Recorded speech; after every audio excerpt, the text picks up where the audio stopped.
So we're doing a quick video today regarding an issue that we have with the fuel gauge not working correctly on the Mini Cooper S R52. This is the Cabriolet model, but it's the same for the 53.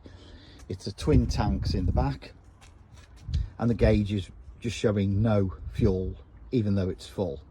So what we've done is I went on Mini 2 forum and had a look at some of the things that the people were saying on there on how to rectify it, and it was really quite useful. So this is what we came across and how we've resolved it.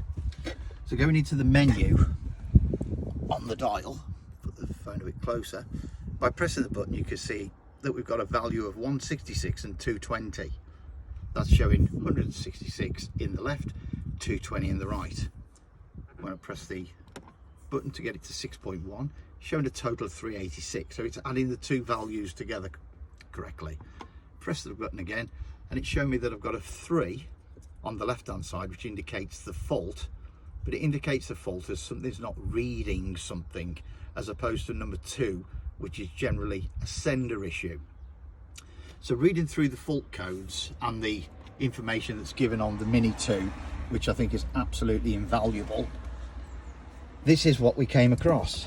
So a few of the guys were saying that if you go into the footwell on the passenger side, you have 3 earths which are connected in a little rubber block, and sometimes it gets extremely wet and causes a problem.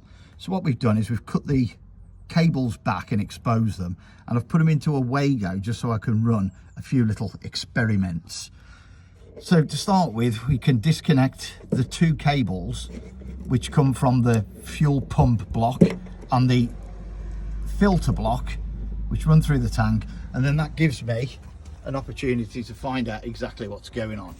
Now that I've disconnected them, I'm showing a value of 270 and 220, which means the left hand tank value has changed, the right hand tank hasn't changed. That's immediately saying there's maybe something wrong with the right hand tank.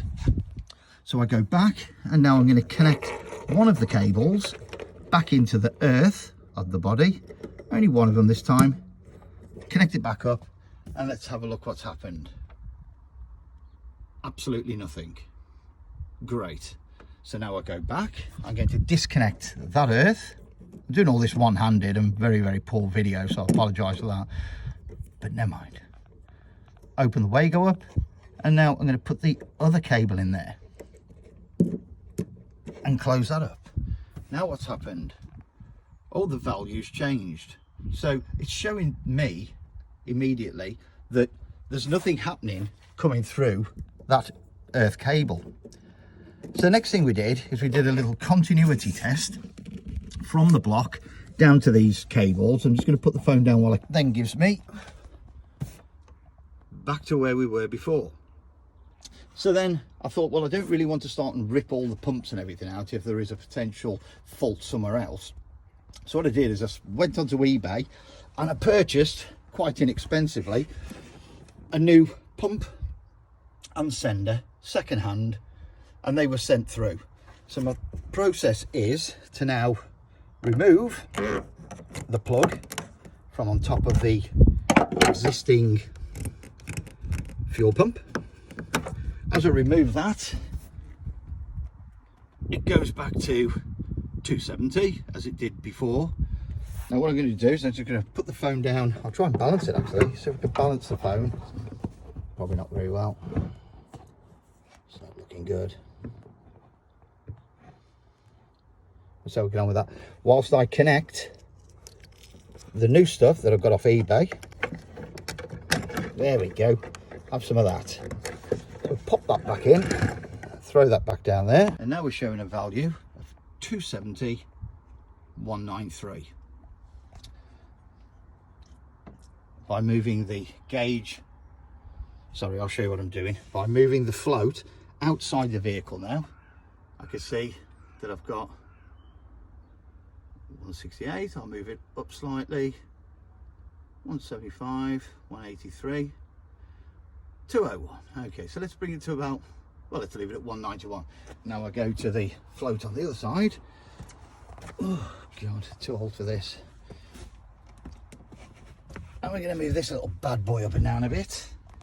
And we got, where are we? 200, 193, blah de blah de blah. So then, when I flick the ignition now onto stage 2, turn it off, turn it back on, have that. So now it's showing me that that is working perfectly. So now I know, before I waste half my life trying to take these two little cheeky boys out, that I know that it's the fuel filter side which is causing me problems. So now I shall take my time, disconnect the battery, take all that out, put a new fuel filter and seals in whilst I'm at it. Then I'll have one happy wife.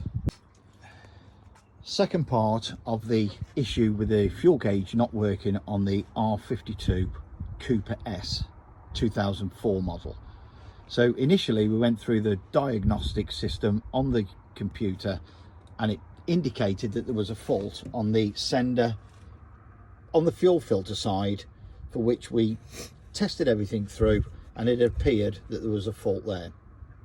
Subsequently, we've put the new fuel gauge and the new fuel pump on, plugged them all in with absolutely no issue. The fuel gauge worked, everything was great. We took them out, reinstalled and tested them, and then reinstalled them and everything worked. So we kept the new purchase out. But upon reinstalling them, they worked, but only for about 1 minute. So now we've taken the old ones back out again and stripped the fuel pump down. And now Dave is going to explain to you what the issue is. Fire away, Dave. This plug and the cable is the short bit from here to there. Between those two wires and these two pins, we should have very little resistance. The black wire, open circuit to both pins. The green wire, open circuit to both pins. This is the wire from the driver's side or the filter side gauge. The cable from there through here is perfect. The short bit. If we go to a new pump or the other pump, I realise the colours are different. They're blue and a black, not a green and a black.